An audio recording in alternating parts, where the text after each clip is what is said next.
तो आप सभी को नमस्ते प्रणाम। मैं आपका अपना ठाकुर प्रखर सिंह और रात के 10 बज चुके हैं और कहानी का जो सिलसिला है बदस्तूर जारी है। कल कई लोगों का सवाल था कि मैं कहानी क्यों नहीं सुना पाया। कई लोगों ने इंस्टाग्राम के माध्यम से मैसेज भी किया और पूछा। तो कल दरअसल मैं किसी काम से बाहर गया हुआ था और लौटते हुए काफ़ी रात हो गई थी, लगभग 1 या 2 बज गए थे, तो इस वजह से कहानी सुना नहीं पाया। और आज भी मुझे कहीं जाना ही है और आज भी कहानी ना ही होती, लेकिन फिर मैंने सोचा कि घर जाऊं, उसके बाद स्टूडियो जाऊं। इससे अच्छा जितने टाइम में सारी चीज़ें करूंगा उससे अच्छा है कि 1 घंटे का टाइम निकाल के अपने ऑफिस से ही आज कहानी सुना देते हैं। और ऑफिस से ही आज कहानी लाइव कर दिया। अब ये बातें आपको इसलिए बता रहा हूँ चूँकि फिर कई लोग पूछेंगे और कमेंट करेंगे कि क्या आपने स्टूडियो चेंज कर दिया, पुराना वाला ज़्यादा अच्छा था या फिर ये वाला ज़्यादा अच्छा है। तो ऐसा नहीं है, ये मेरा ऑफिस है और वो स्टूडियो है।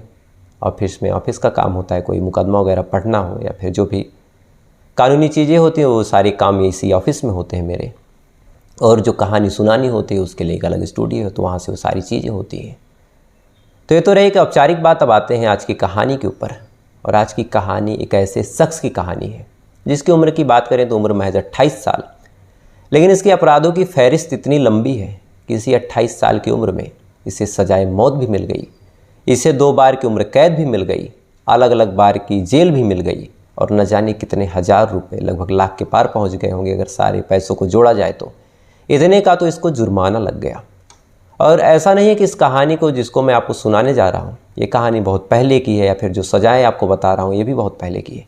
ये सारी सज़ाएँ इसको भी महज 2 दिन पहले मिली। हो सकता है धीरे धीरे आप तक ये कहानी पेपर और अलग इलेक्ट्रॉनिक मीडिया के माध्यम से पहुँचे। तो अब आज की कहानी का रुख करते हैं और आज की कहानी की शुरुआत होती है 14 जुलाई साल 2022। 14 जुलाई साल 2022 को मध्य प्रदेश के भोपाल में एक जगह है, एक थाना लगता है, खजूरी सड़क थाना। खजूरी सड़क थाने में एक कॉलोनी है, अमलतास कॉलोनी। और इस कॉलोनी में अलग अलग मकान बने हुए हैं। हर मकान का अपना एक अलग नंबर है और इसी नंबर से हर मकान की पहचान होती है। जिसका जो नंबर है उस हिसाब से उसको अगर कोई पार्सल मंगाना हो, कोई कोरियर हो या फिर कोई और काम हो तो उस नंबर से ही जाना जाता है। और इसी कॉलोनी में इसी क्रम में एक मकान भी है, हाउस नंबर 586 यानी मकान संख्या 586। और आज की कहानी इसी हाउस नंबर 586 की है। 14 जुलाई, एकदम गर्मी का मौसम, बहुत कम लोग सड़क पे निकले हुए थे, लगभग 11-12 बजे का वक्त रहा होगा। इसी मकान से, खिड़कियों से, दरवाज़ों से, जो रोशनदान से, उनसे एक अजीब सी बदबू, एक अजीब सा धुआं और अजब तपन उस घर से निकलती है। अब ठंडी का महीना हो तो सब लोग सोच सकते हैं कि हो सकता है कोई घर के अंदर अलाव सेक रहा हो, कुछ जलाया हो सेकने के लिए, ठंडी दूर करने के लिए।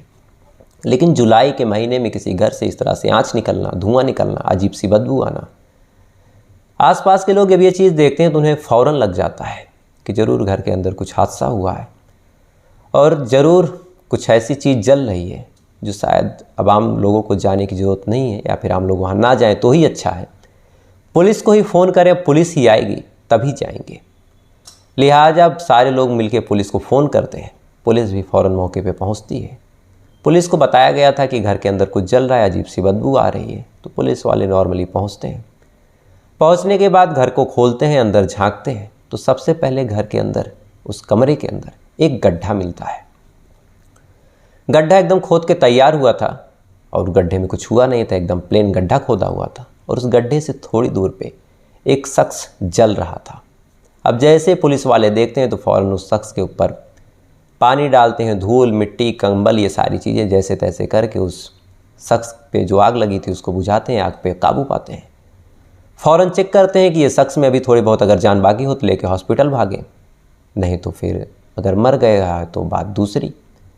अब जब चेक करते हैं तो देखने में भी लग रहा था जिस हिसाब से ये शख्स जला हुआ था लगभग 90% जल चुका था, तो बचने की तो कोई उम्मीद नहीं थी। लेकिन पुलिस वाले एक बार तसल्ली करते हैं। तसल्ली करने के बाद देख लेते हैं कि शख्स मर गया तो फिर आसपास के सारे लोगों को दूर करते हैं, उस कमरे को अपने कब्ज़े में लेते हैं, उस लाश को अपने कब्ज़े में लेते हैं और उस कमरे को बाकायदा बारीकी से चेक करते हैं। तो जब चेक करते हैं तो कई चीज़ें बड़ी हैरान करने वाली मिली। सबसे पहले तो एक फ़ोन मिला। पुलिस वाले फ़ौरन फ़ोन को कब्ज़े में लेते हैं। और दूसरी चीज़ जो उन्हें सबसे हैरान कर रही थी वो चीज़ यही थी कि अगर किसी शख्स को इस घर में जला के मारना था तो ये गड्ढा किसने कैसे खोद दिया। और गड्ढा अगर खोदना है तो जाहिर सी बात है थोड़ा लंबा वक्त लगेगा, कम से कम 1 दिन का वक्त तो लगेगा। तो एक घर के अंदर बाकायदा गड्ढा खोदना, गड्ढा खोदने के बाद किसी शख्स का कत्ल करना, कत्ल करने के बाद लाश को जला देना, ये मामला एक मोहल्ले में, एक कॉलोनी में इस तरह दिन दहाड़े। पुलिस वाले भी कंफ्यूज, आसपास के सारे लोग भी कंफ्यूज, लेकिन अब जांच पड़ताल करनी थी, इसीलिए पुलिस वाले आसपास के लोगों से पूछते हैं कि ये मरने वाला शख्स है कौन और ये घर किसका है। तो जब ये सवाल पुलिस वाले पूछते हैं तो आसपास के सारे लोग एक जवाब देते हैं, वो बताते हैं कि मरने वाला कौन है ये तो हमें नहीं पता, लेकिन ये घर किसी अनीता नाम की महिला का है और उसने किसी को किराए पे दिया हुआ था। अब फ़ौरन पुलिस वाले अनीता को तलब करते हैं, पूछते हैं कि किसको आपने किराए पे दिया था, क्या आपने जिसको किराए पे दिया था ये मरने वाला शख्स वही है या फिर कोई और है। इधर अब एक टीम इस अनीता से पूछताछ कर रही है, इधर दूसरी टीम जो मोबाइल मिला था उसकी जांच कर रही है। अब आजकल के टाइम में सारे फ़ोन पे लॉक लगे हुए होते हैं, तो एक टीम फॉरेंसिक की जो थी और जो टेक्निकल टीम थी वो सारी मिल के इस लॉक को तोड़ते हैं, मोबाइल के बारे में पता करते हैं। तो पता चलता है कि ये जो फ़ोन है किसी रवि नाम के शख्स का है, और इधर महिला बताती है कि उसने जिसको किराए पे दिया था उस शख्स का नाम रजत सैनी। अब पुलिस वाले अजब कंफ्यूज कि मरने वाला शख्स रजत है, जो कमरे पे किराया मिला था वो रजत के नाम पे मिला था, और ये मोबाइल किसी रवि का है, तो आखिर ये माजरा क्या है। अब पुलिस वाले इस रवि के बारे में पता करते हैं, संजोग से रवि की लोकेशन, रवि की डिटेल पुलिस वालों को मिलती है। उसके बाद फिर पुलिस वाले रवि को उठाते हैं, उठाने के बाद रवि से पूछते हैं कि ये रजत को तुमने क्यों मारा।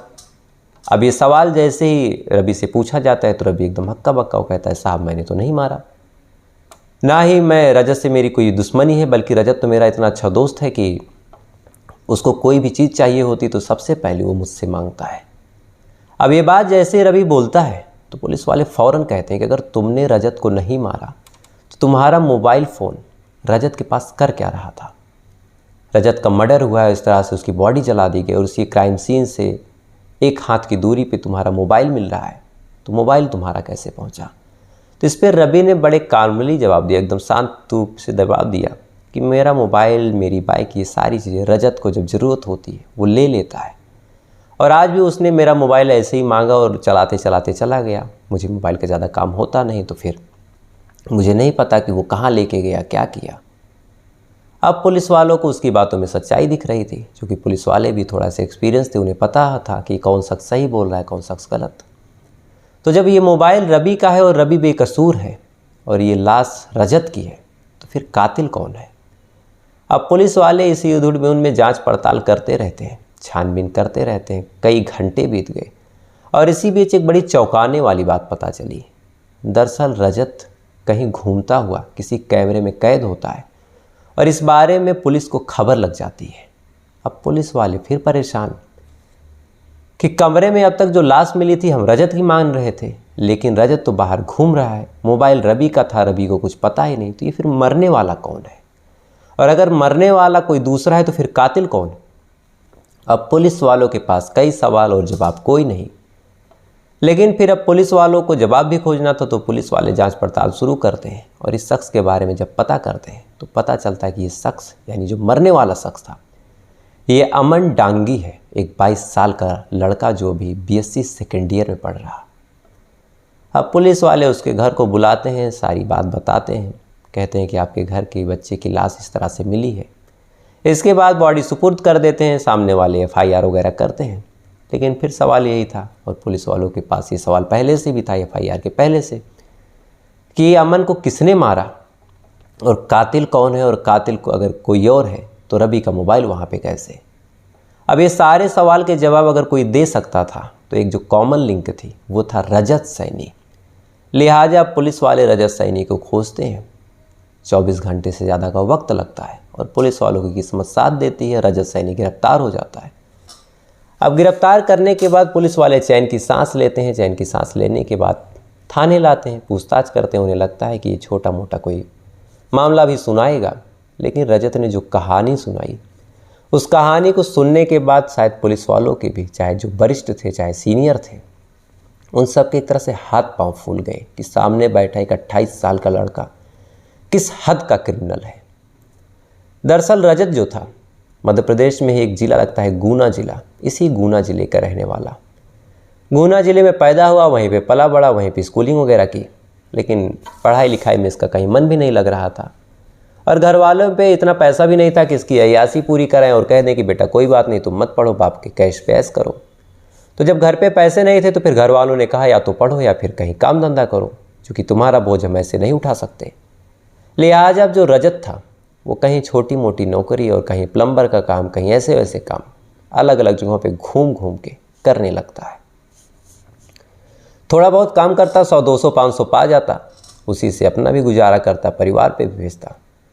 लेकिन कहीं ना कहीं इसके मन में ना अपनी इस कमाई से ना ही अपनी ज़िंदगी से थोड़ी भी संतुष्टि थी। ये आए दिन ख्याल देखता रहता कि कैसे करोड़ों रुपए कमाए, कैसे बड़ी बड़ी गाड़ियों में घूमे, लंबी लग्जरियस लाइफ हो। लेकिन अब ये सारी चीज़ें किसी प्लम्बर की नौकरी से, किसी छोटी मोटी जॉब से तो पॉसिबल नहीं था। लिहाजा फिर ये सोचता है कि कुछ ऐसा करें जिसमें मेहनत भी ना हो, इन्वेस्टमेंट भी ज़्यादा ना हो और फ़ौरन पैसे बनने लगे, लाखों करोड़ों कमाओ। तो फिर ऐसा काम कोई सही तरीका तो हो नहीं सकता, कोई गलत ही तरीका होगा। और इसी में से एक गलत तरीक़ों को ये चुनता है और अपने टाइम का बेहद नया तरीका था। दरअसल ये जाता है रेलवे स्टेशन पे, वहाँ पे देखता है कि कई लोग ऐसे हैं जिनको एकदम इमरजेंसी में टिकट चाहिए, सामने से टिकट मिल नहीं रहा। तो ये ऐसे लोगों को टारगेट करता। टारगेट करने के बाद फिर उनसे कहता कि क्या आपको टिकट चाहिए? मेरे पास एक टिकट है, मैं आपको अपनी टिकट दे सकता हूँ, लेकिन मैंने 3000 में टिकट ली थी, या फिर जो भी पैसे वो बताता, लेकिन अब बेचना है और आपको ज़रूरत है तो थोड़े पैसे ज़्यादा चाहिए मुझे। अब सामने वाला उसको इमरजेंसी है तो जाने के लिए भाई मरता क्या न करता, वो पैसे इससे लेता, उससे टिकट देता, ये सारी चीज़ें चलती। और ट्रेन में जाने के बाद उसे पता चलता, जो भी शख्स होता, कि ये जो टिकट है महज एक कागज़ का टुकड़ा है, फर्जी कुछ भी प्रिंट कर दिया गया और ये सीट किसी और के नाम पे ही रजिस्टर्ड है। अब लेकिन दिक्कत ये थी कि जो भी शख्स होता उसे ना इस शख्स के बारे में यानी ना रजत के बारे में कुछ पता होता कि रजत कौन है, क्या है। वो तो महज एक ज़रूरत का मारा था, उसने मजबूरी में टिकट लिया, उसके साथ इतना बड़ा फ्रॉड हुआ। थोड़े दिन तक वो शख्स याद रखता, उसके बाद भूल जाता। कहते हैं कि ऐसा करके इसने लाखों रुपए कमाए साल 2014-15 में। धीरे धीरे ये काम ये करता रहा। धीरे धीरे इसके ऊपर पुलिस वालों की नज़र भी पड़ी, और जब इसे लगने लगा कि ये पुलिस वाले मेरे ऊपर एक तरह से सर्विलांस कर रहे हैं, मेरे ऊपर नज़र रखे हुए, तो फिर इसे लगा कि अब ऐसे कामों से कोई फ़ायदा नहीं। भीड़ के बीच में जाओ, टिकट ब्लैक करो, फर्जी टिकट बेचो, प्रिंट करो। जब प्रिंट ही करना है तो एक काम करते हैं, पैसे ही छाप लेते हैं। जितने मन कहे उतने पैसे छापो, अपने ही कमरे में छापो, बाहर जाके चलाओ। अब इसको ये आइडिया लगा, उसके बाद इसने नकली नोट का काम शुरू कर दिया। ये बाकायदा नकली नोट छापता, मार्केट में जाके चलाता। एकदम फर्जी मूवी जो एक सीरीज आई थी फर्जी, उसी की तरह बाकायदा ये प्रिंट करता रहता, छापता रहता, और लगभग कई लाख रुपए के नोट इसने छाप डाले। कई लाख रुपए के ये नोट छापता। छापने के बाद ये मार्केट में उतारता है, और कहीं से इस बारे में पुलिस को भनक लग जाती है। अब पुलिस को भनक लगी, पुलिस फ़ौरन इसको गिरफ्तार करती है। मामला कोर्ट में जाता है, कोर्ट से इसे सज़ा मिल जाती है। अब जब इसे सज़ा मिल गई तो फिर ये जेल में, इधर ये दोनों धंधे भी इसके ठप। थोड़े टाइम तक ये जेल में रहता है, जेल में रहने के बाद छूट के आता है। अब इधर ये जब जेल से छूट के आया तो फिर लोगों के जहन में इसके लिए एक गलत इमेज, कोई भी इस पर भरोसा नहीं करता है। इसकी फ़ोटो वगैरह भी वायरल हो चुकी थी, तो फिर ये लोगों को ठग भी नहीं सकता था, लोगों के साथ फ्रॉड भी नहीं कर सकता था। तब ये क्या करे, तो फिर इसे लगा कि एक काम करते हैं, लोगों को डरा के पैसे लेते हैं। और आज के टाइम में लोग खुद से ज़्यादा अपने बच्चों से, आज का क्या पहले की भी कहानी है कि आप अपने लिए नहीं डरेंगे, लेकिन अपने बच्चे की बात आएगी तो जाहिर सी बात है आप डर जाएंगे। लिहाजा ये छोटे छोटे बच्चों को किडनैप करना शुरू करता है। छोटे छोटे बच्चों को किडनैप करता, घर वालों से पैसे मांगता। जो घर वाले पैसे दे देते उनके बच्चों को ये वापस कर देता, जो घर वाले पैसे नहीं देते उनके बच्चों को ये कहीं बेच देता। और ये चीज़ें ये लगातार 2017 में करता रहा। और इस बारे में एक बार एक बच्चे को ये किडनैप करता है। सामने वाला पुलिस में कंप्लेन कर देता है, जो परिवार वाले थे बच्चे के। पुलिस इसके ऊपर सर्विलांस लगाती है और इसे गिरफ्तार कर लेती है। ये मामला कोर्ट में गया, कोर्ट में इसे दोषी करार पाया गया और इसे उम्र कैद की, चूँकि पिछले भी ऐसे फ्रॉड थे और ये भी, इसे उम्र कैद की सज़ा हो गई और इसे भेज दिया गया ग्वालियर सेंट्रल जेल, जहाँ पे इसे कहा गया है कि अब तुम्हें पूरी ज़िंदगी से जेल में बितानी है। अब ये जेल में चला गया, इसकी ज़िंदगी उसे 4 दीवारी के जेल में कैद। अब इसे बाहर निकलने की ना कोई उम्मीद दिखाई दे रही थी, ना ही कुछ। तो इसे लगा कि अब अगर जेल में ही रहना तो जेल के ही लोगों के साथ घुल मिल के रहते हैं। और इसी वजह से इसकी दोस्ती हो जाती है निरंजन मीना। निरंजन मीना से दोस्ती हुई, दोस्ती बहुत गहरी हो गई। दोनों एक ही साथ रहते, प्रयास करते कि एक ही बैरक में रहें और एक ही साथ घूमते हुए एक ही साथ जेल में काम करते। कई महीनों तक इसकी दोस्ती चलती रही और इधर इसकी आदत थी कि इसको लग्जीरियस लाइफ, एकदम लेमिंग लाइक स्टाइल इसको चाहिए थी। तो फिर ये कैसे हो? जेल में भी आपने अक्सर सुना होगा कि जेल में अगर आपके पास पैसा है तो ये सारी चीज़ें आप पा सकते हैं। अब ये बाहर रह के अय्यासी कर नहीं सकता था, ये लग्जरी लाइफ जी नहीं सकता था, तो फिर कहाँ जीता? जेल में ही जीता। लेकिन अब जेल में जीने के लिए पैसे चाहिए। पैसा है जेल में तो सब कुछ है, पैसा नहीं तो कुछ नहीं, और इसके पास पैसे थे नहीं। इसीलिए फिर इस बारे में निरंजन मीना को बोलता है, कहता है कि भाई मुझे पैसे की ज़रूरत है। ये अपना पर्पज़, अपना मोटिव नहीं बताता, बस कहता है कि मुझे घर भेजने हैं, मुझे इमरजेंसी में पैसे चाहिए। अब निरंजन उसका जिगरी यार जब अपने दोस्त की बात सुनता है तो निरंजन को फिर लगता है कि मुझे कुछ करना चाहिए, और इसी वजह से इसने एक शख्स उसी जेल में जो कैद था, राम निवास मीना, उससे मुलाकात करवा देता है। अब राम निवास मीना से इसकी मुलाकात हुई। राम निवास मीना से निरंजन कहता है कि इसको पैसे दे दो, ये बड़ा मजलूम है, बड़ा परेशान है। अब निरंजन की गारंटी पे राम निवास मीना 5 लाख रुपए इस रजत सैनी को दे देता है। अब ये 5 लाख रुपए पाता है, पाने के बाद जेल में बाकायदा इसकी अय्यासी। अच्छा, इधर ये हुआ कि जो रजत सैनी था वो तो एकदम सजा पाया हुआ अपराधी था, लेकिन जो राम निवास मीना था वो किसी मामले में उसका मुकदमा चल रहा था, उसमें वो जेल में बंद था। उसका फैसला हुआ, ये बाइज्जत बरी। राम निवास अब जेल के बाहर। थोड़े टाइम बाद निरंजन भी जेल पे बाहर। अब जेल में अकेले बचा रजत सैनी। अब धीरे धीरे जब वक्त गुजरा तो जो राम निवास मीना था वो अपने पैसे मांगने लगता है निरंजन से। अब उसने जब निरंजन से पैसे मांगे तो फिर निरंजन रजत से कहता है कि जो पैसे तुमने लिए थे अब उसको चुका दो। अब रजत जब ये बात सुनता है तो इसके चेहरे की हवाइयाँ उड़ जाती हैं कि पैसे तो मैंने अय्यासी करने के लिए लिए थे, अय्यासी करके मैंने ख़त्म कर दिए, अब चुकाऊँ तो चुकाऊँ कहाँ से? जेल में कोई फ्रॉड भी नहीं कर सकता। इधर ये पैरोल के लिए भी अप्लाई कर देता है और संजोग से इसको साल 2022 में पैरोल मिल जाती है। ये पैरोल लेता है, पैरोल लेने के बाद घर आता है। घर जैसे ही आता है तो पीछे पीछे निरंजन भी पहुंचता है और कहता है कि अब तुम घर आ गए हो, पैसे दे दो। अब पैसे की बात सुनता है तो इसकी फिर होलिया ख़राब कि पैसे कहाँ से दूँ, पैसे है नहीं। अब इसके दिमाग में कई चीज़ें थी। इसको अब ना तो लौट के जेल जाना था, ना ही पैसे लौटाने थे, तो फिर ये करे तो करे क्या? अब ये चीज़ें ये लगातार सोचता रहता है और इसी बीच इसका एक दोस्त बनता है, रवि मीना। रवि मीना से इसकी दोस्ती होती है और इसी दौरान इसकी एक नौकरी भी लग जाती है। एक कंपनी थी जो मेडिकल फील्ड के जो इक्विपमेंट होते हैं वो कंपनी उसी इक्विपमेंट को बनाती थी। अब वहाँ पे ये सुपरवाइज़र की नौकरी करता है इस उम्मीद में कि शायद कुछ पैसे हो जाए तो मैं चुका दूँगा। लेकिन अब वहाँ पे नौकरी करता तो मेहनत का काम था। मेहनत करके अगर 18-20 हज़ार रुपये ये पाता तो फिर ये प्रयास करता कि इतने मेहनत के पैसे मैं किसी और को कैसे दे दूँ। लिहाजा अब इसके दिमाग में कई चीज़ें चलती रहीं और इसके दिमाग में एक ही प्लान था कि कुछ ऐसा हो कि मुझे लौट के सज़ा पे भी ना जाना पड़े, जेल भी ना जाना पड़े और मुझे पैसे भी ना देने पड़े। अब इसके दिमाग में एक प्लान आता है, इसको एक आइडिया आता है कि कुछ ऐसा करेंगे तो दोनों चीज़ें बच जाएंगी। और इसी प्लान के तहत अपने दोस्त से ये कहता है, जो रवि नया दोस्त बना था, कि मुझे एक किराए का कमरा दिलवा दो। अब बात होती है तो फिर रवि कहता है कि ठीक है।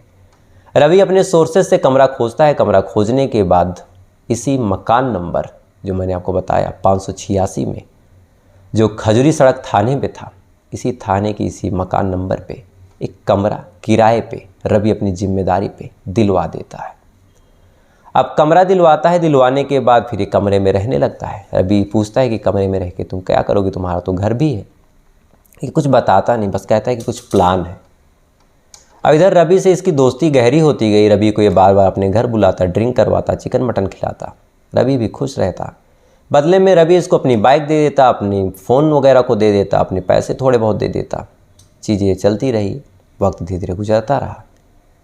अब इसके दिमाग में प्लान आता है कि जो राम निवास है जिसने पैसे एक्चुअल में दिए थे वो मुझे जानता नहीं, वो जानता है मेरे दोस्त निरंजन को। निरंजन मुझसे पैसे मांगने यहाँ पे आ सकता है। तो अगर ऐसा हो कि मैं निरंजन को ही मार दूँ तो रामनिवास का मेरा कुछ से डायरेक्ट कांटेक्ट तो है नहीं कि रामनिवास मुझसे डायरेक्ट पैसे मांग लेगा। जो भी कांटेक्ट है, जो बीच का एक लिंक है, वो निरंजन। तो अगर निरंजन को मैं मार दूं और उसको अपने जैसा दिखा दूं तो इधर सज़ा से भी बच गया, इधर पैसे भी नहीं देने पड़ेंगे, सारा मामला रफा दफा। लिहाजा ये प्लान बनाता है निरंजन को मारने का, प्लान बनाता है, बार बार कोशिश करता है, लगातार प्रयास करता है कि निरंजन कभी यहाँ पे आए तो उसको मारूं। लेकिन फिर उसके दिमाग में था कि अगर कभी किस्मत से निरंजन आ गया और मैं उसको मार देता हूँ तो लाश का क्या करूँगा। लिहाजा अब लाश को ठिकाने लगाने के लिए इसने अपने ही कमरे में एक गड्ढा खोदा।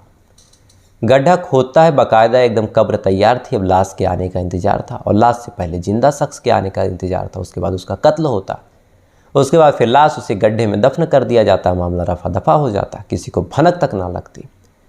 लेकिन कहीं ना कहीं निरंजन को भी इस बात की भनक लग जाती है और निरंजन इस राजत से दूर रहने लगता है और फ़ोन पे ही अपने पैसे को मांगता। अब फिर इसे लगा कि अब ये क्या मुसीबत है, ये शख्स आएगा ही नहीं तो मैं कत्ल कैसे करूँगा, इधर मुझे पैसे भी नहीं देने, जेल भी नहीं जाना, तो अब क्या करूँ। लिहाजा अब इसके दिमाग में प्लान बी आता है।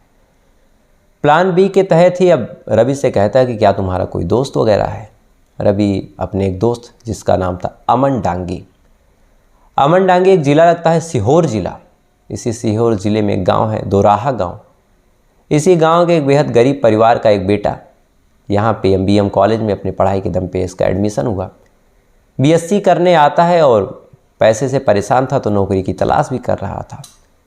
अब इस शख्स के बारे में रवि इस रजत सैनी को बताता है, कहता है कि मेरा एक दोस्त है अमन डांगी, 22 साल का एक लड़का है, पैसे से बहुत परेशान है। जहाँ तुम काम करते हो वहाँ तुम सुपरवाइज़र हो, तो तुम एक नौकरी अगर दिलवा दो तो ठीक। अब रवि उससे नौकरी की बात करता है और रजत के दिमाग में कुछ और ही चीज़ आती है। वो बाकायदा इस अमन डांगी से मिलता है, मिलने के बाद उससे भी दोस्ती करता है। दोस्ती करने के बाद वादा करता है कि हाँ तुमको मैं नौकरी दिलवाऊंगा। इसके बाद आए दिन इन दोनों से मिलना, ये सारी चीज़ें करना लगातार चलती रही। और इसी बीच 14 तारीख को जो रजत सैनी है वो जाता है अमन डांगी के घर। अमन डांगी के घर जाता है, जाने के बाद कहता है कि आज तुम मेरे कमरे पे आना, तुमसे मिलूँगा। अमन डांगी से इतना कहने के बाद अब रजत जाता है दोबारा अपने दोस्त रवि के घर पे। उससे उसका बाइक और उसकी मोबाइल मांगता है, कहता है कि मुझे फ़ोन करना है, मुझे काम है, मेरा रिचार्ज ख़त्म है। रवि कहता है कि मैं रिचार्ज करवा दूँ, तो कहता नहीं, कब तक करवाओगे, बस फ़ोन दे दो, अभी 1 घंटे में दे दूँगा। ये मोबाइल लेता है, बाइक लेता है, लेने के बाद अपने कमरे पे आ जाता है। कमरे पे आता है, प्लान पूरा तैयार था। उसके बाद थोड़े टाइम पे अमन डांगी पहुँचता है। अमन डांगी जैसे आता है उसको ये बैठाता है और अचानक से पीछे से बैट से अमन डांगी के ऊपर ये हमला कर देता है। अब अमन डांगी के ऊपर हमला हुआ। अमन डांगी इससे पहले कुछ समझ पाता, बेचारा गिर जाता है। गिरने के बाद ये लगातार आधे घंटे तक बैट से, ईंट से, कुल्हाड़ी से, हथौड़ी से अमन डांगी के ऊपर लगातार वार करता रहता है।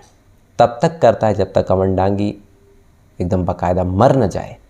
उसके बाद फिर उसी अपने दोस्त रवि की बाइक से ये पेट्रोल निकालता है और पेट्रोल छिड़क के आग लगा देता है। आग लगाने के बाद फिर इसके दिमाग में आइडिया आता है कि अब क्या करें, कैसे बचें। तो फिर अपना जो मोबाइल था उस मोबाइल को इसी अमन डांगी की जलती लाश के पास छोड़ देता है, जो मोबाइल इसने अपने दोस्त रवि से कुछ घंटे पहले लिया हुआ था। इतना करने के बाद बाइक लेके निकलता है और इसका प्लान था कि जब तक पुलिस वाले मेरे पीछे पड़ेंगे उनका शक रवि तक जाएगा, रवि अपने आप को बेकसूर साबित करेगा, कई महीने इसमें लगेंगे, तब तक तो मैं कहीं भाग जाऊंगा। और इसका प्लान था गुजरात भागने का। यानी इसने सबसे पहले अपने एक जिगरी दोस्त का कत्ल करने का प्लान बनाया जिसने इसको पैसे दिलवाए। उससे पहले भी ये बच्चों को किडनैप करता था। अपने उस जिगरी दोस्त को ना मार पाने के बाद एक और लड़के से दोस्ती करके उसको मारता है और उसमें भी अपने ही जिगरी दोस्त को फंसाता है। तो फिर ये मामला जब पुलिस वाले सुनते हैं उसके बाद चार्जशीट बनाते हैं, उसके बाद कोर्ट लेके जाते हैं। और इसे पता था कि इस मामले में मुझे सज़ा होगी। यहीं से एक फर्जी मेडिकल का खेल ये खेलना शुरू करता है। लगातार ये जाता है, मेडिकल करवाता, बताता मैं बीमार हूँ, मुझे चक्कर आ रहे हैं, कोर्ट में मेरी पेशी नहीं हो सकती, कोर्ट में मैं बयान नहीं दे पाऊँगा, अपना रिकॉर्ड नहीं करा पाऊँगा। अब लगातार इसकी पेशी, लगातार इसका मुकदमा टलता रहा। साल 2022 बीत के साल 2023 आ गया। अच्छा, इधर कोर्ट भी इसके ऊपर खुन्नस खा जाती है कि एक शख्स इस तरह से कानून का मजाक बना रहा। क्योंकि जो जज बैठे होते हैं, बड़े तजुर्बे से बताता हूँ आपको कि जज को फाइल देखते ही सब पता होता है कि कौन दोषी है कौन निर्दोष। बस सही सबूत सही चीज़ें मिल जाएं। और आपने सुना होगा कि कोर्ट जो है दोषी करार देने के बाद भी जो सज़ा है अगली हियरिंग पे देती है। तो इस अगली हियरिंग और इस डेट के बीच में जो टाइम मिलता है, जो कई दिन मिलते हैं, उसमें बाकायदा जो कोर्ट के जजेस होते हैं वो खुद रिसर्च करते हैं कि कौन सी सज़ा इसको दी जाए, कौन सी सज़ा न्याय संगत होगी, कौन सी सज़ा का ये हकदार है। तो ये सारी चीज़ें करने के बाद ही कोर्ट सज़ा देती है। तो मामला कोर्ट में जा रहा था, ये पेशी पे आ नहीं रहा था, मेडिकल का हवाला दे के। तो कोर्ट भी एक तरह से इसको खुन्नस करती है और चाह ही रही थी कि इस मामले में ऑन द स्पॉट फैसला हो। और जब ये मामला कोर्ट में पहुंचा तो परसों इस मामले में फैसला आया। और जो वहाँ के जज साहब थे, धर्मेंद्र टाडा, जो वहाँ के चीफ जस्टिस थे, उन्होंने कहा, और जो कुछ कहा वो बड़ा एक मार्मिक बात उन्होंने बोली अपने उस फैसले देने के दौरान। उन्होंने कहा कि इस शख्स को सज़ा देना इसलिए भी ज़रूरी है कि ये शख्स अगर सज़ा नहीं पाएगा तो पूरे समाज में एक एग्ज़ाम्पल सेट नहीं हो पाएगा। इस सज़ा को इसकी गलती की वजह से देना तो ज़रूरी है ही, क्योंकि ये शख्स गलत है, इसने जुर्म किया, इस वजह से इसको सज़ा देना ज़रूरी है। लेकिन साथ ही साथ एक एग्ज़ाम्पल सेट करना आज सबसे ज़्यादा ज़रूरी है कि सज़ा और कानून आज भी लोगों के साथ है। क्योंकि अगर इस मामले में इसको थोड़ी सज़ा हुई तो लोगों को कानून पर से भरोसा उठ जाएगा और लोग जो है कानून से डरना और कानून की इज्जत करना बंद कर देंगे।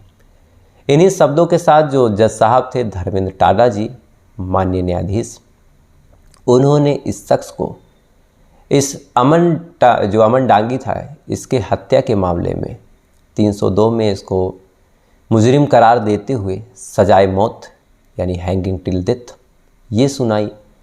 और अलग अलग मामलों में सबूत छुपाना से लेके बच्चों को अपहरण करना, ये सारी चीज़ें, इन सब मामलों में 2 उम्र कैद और 7 साल की सज़ा, 50,000 और 1,000 और 1,000 का जुर्माना इसके ऊपर लगाया। और एक और 7 साल की सश्रम कठोर सज़ा यानी बड़ी मेहनत वाली जो सज़ा होगी वो सज़ा इसको दी गई।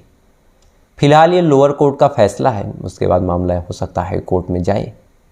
लेकिन जहाँ तक मेरी जानकारी है ये शायद पूरे साल 2023 का पहला ऐसा मामला होगा जिसमें किसी शख्स को फांसी हुई है। तो फिलहाल ये थी पूरी कहानी। अब आपसे कल फिर मुलाकात होगी किसी दूसरी कहानी के साथ।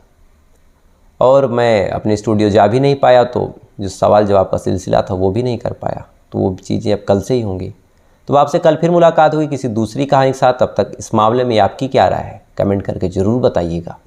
और ऐसे ही वीडियो को देखने के लिए वीडियो को लाइक करके चैनल को सब्सक्राइब कर लीजिएगा। तब तक अब आपसे कल फिर मिलेंगे किसी नई कहानी के साथ। तब तक अच्छे रहिएगा, खुश रहिएगा, अपना ख्याल रखिए, अपने देश का ख्याल रखिए। जय हिंद, वंदे।